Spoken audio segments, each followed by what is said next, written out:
Alors le point intéressant dont je voudrais vous parler maintenant, c'est le mi-thème de la chute et de l'ascension, hein, ce que j'ai appelé dans mon commentaire sur le livre de la Genèse, le mi-thème de l'exil et de l'exaltation.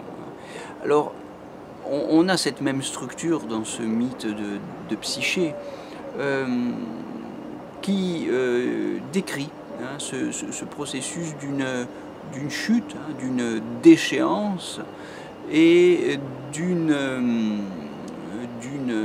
divinisation à la fin, hein, d'une exaltation, d'une promotion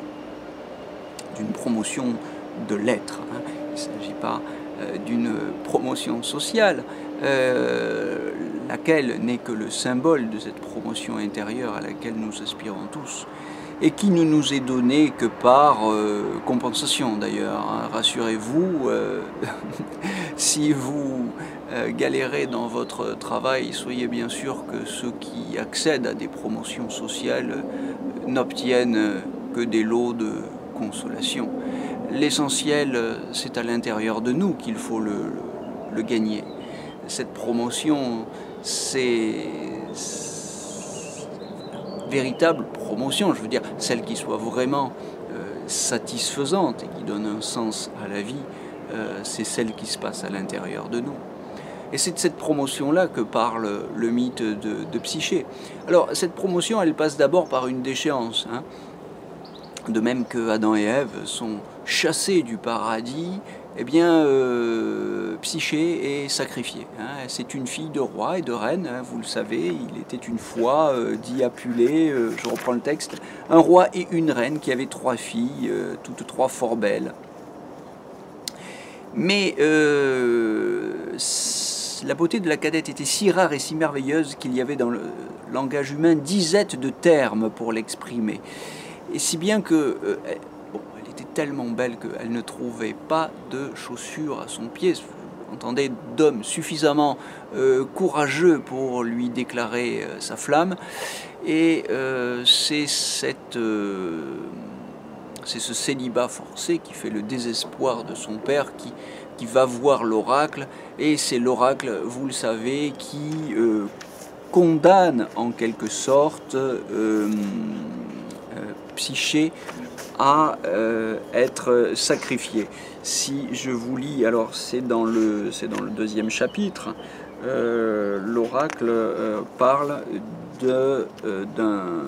alors pas d'un monstre, hein, mais d'un personnage tout à fait étrange auquel il va falloir sacrifier Psyché. Qu'en plus, quand ses plus beaux atours, la Vierge abandonnée attendent sur un roc un funèbre hyménée. Voilà ce qui fait peur au père, évidemment, qui comprend que sa fille ne va pas passer un bon moment.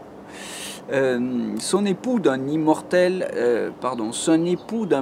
n'a pas reçu le jour, il a la cruauté, les ailes du vautour. Il déchire les cœurs et tout ce qui respire subit en gémissant son tyrannique empire. Les dieux dans leur Olympe ont tous porté ses fers et le Styx contre lui défend mal ses enfers. Voilà de quoi exciter la crainte. Le père de Psyché est évidemment très inquiet, sa mère et ses sœurs aussi. Le personnage auquel elle est destinée n'a pas l'air facile et bon, on a tout lieu de penser que c'est un monstre, hein, et le terme reviendra plusieurs fois dans le mythe. Il va falloir traverser avec ce monstre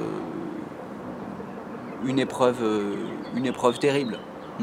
Donc on est là face à une promesse terrible, celle d'une descente aux enfers, celle d'une épreuve insurmontable, face à un adversaire inhumain, hein, littéralement, non humain, monstrueux, et évidemment il y a de quoi faire peur. C'est pourtant l'épreuve à travers laquelle il va falloir passer pour accéder à la dimension divine, à la dimension seigneuriale de notre être. qui sera consacré par le dernier chapitre, hein, au cours duquel Psyché épousera Eros, hein, cette fois-ci dans des épousailles officielles et validées par Zeus lui-même, hein, tel que nous le dit l'histoire, tandis que le premier mariage, hein, celui de Psyché avec Eros dans son château, celui-là est une espèce de mariage clandestin, puisqu'en fait il ne s'agit, vous le savez, que dans cette première phase du mythe, il ne s'agit que de la descente dans la matrice des eaux, c'est-à-dire de l'expérience initiale de la connaissance, qui est une exploration de la sensibilité, de la sexualité, de la sensualité, au sens le plus large si vous voulez, mais dans une exploration de la connaissance qui n'en est qu'à ses balbutiements, à son stade le plus initial. Au fond, cette connaissance qui n'est que jouissance, hein, dans la matrice des eaux, cette connaissance n'a finalement de connaissance que le nom. C'est quasiment, si vous voulez, l'autre nom de l'ignorance, plutôt que de la connaissance à proprement parler. La connaissance accédera à la connaissance quand elle sera capable d'épouser Eros, quand elle sera capable de se hausser au niveau de l'amour, quand la connaissance et l'amour ne feront plus qu'un. Comme le dit d'ailleurs l'hébreu, hein, Yada, j'aime et je connais.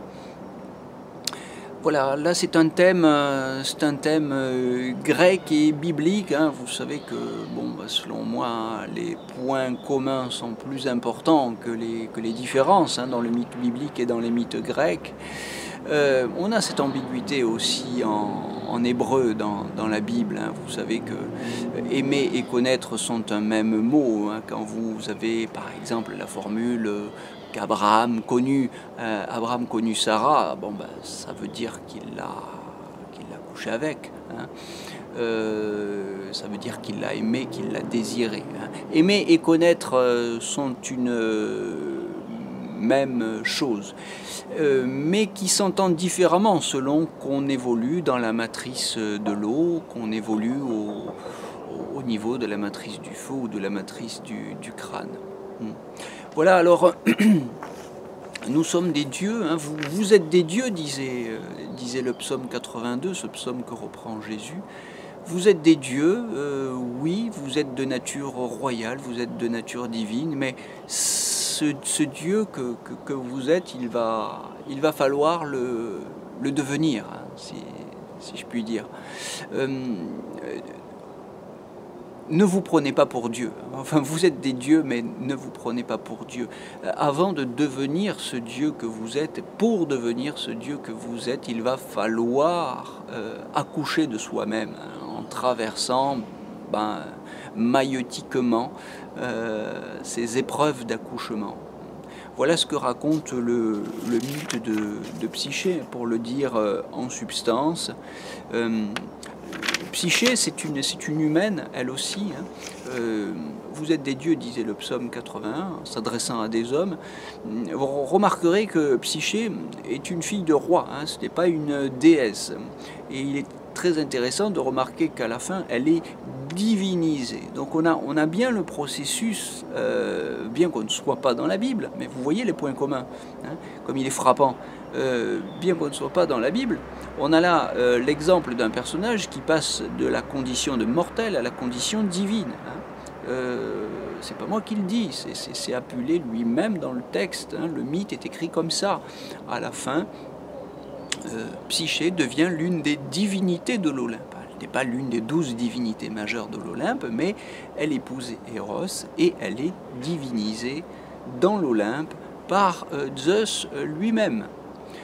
Donc on a bien là le processus que certains croient être spécifiquement chrétien, mais qui, vous le voyez, est aussi grec, le processus ou la promesse d'une déification de l'homme, à condition qu'il soit capable d'épouser l'amour, à condition d'être capable de réaliser le mariage si difficile de la connaissance et l'amour. Donc d'une connaissance qui ne sera pas une connaissance simplement intellectuelle, je dirais, pauvrement intellectuelle, hein, une connaissance qui soit capable de se vivre dans l'amour, une connaissance qui n'est rien d'autre que l'expérience de l'amour, l'amour qui n'est pas non plus lui-même de l'autre côté, simplement le désir amoureux, hein. Donc il faudra qu'on en reparle, évidemment, et je vous donne rendez-vous pour ça. On en a déjà suffisamment dit. Je ne veux pas que ces vidéos soient trop longues. Je vous invite simplement à relire ce mythe et on se retrouve très bientôt pour en reparler.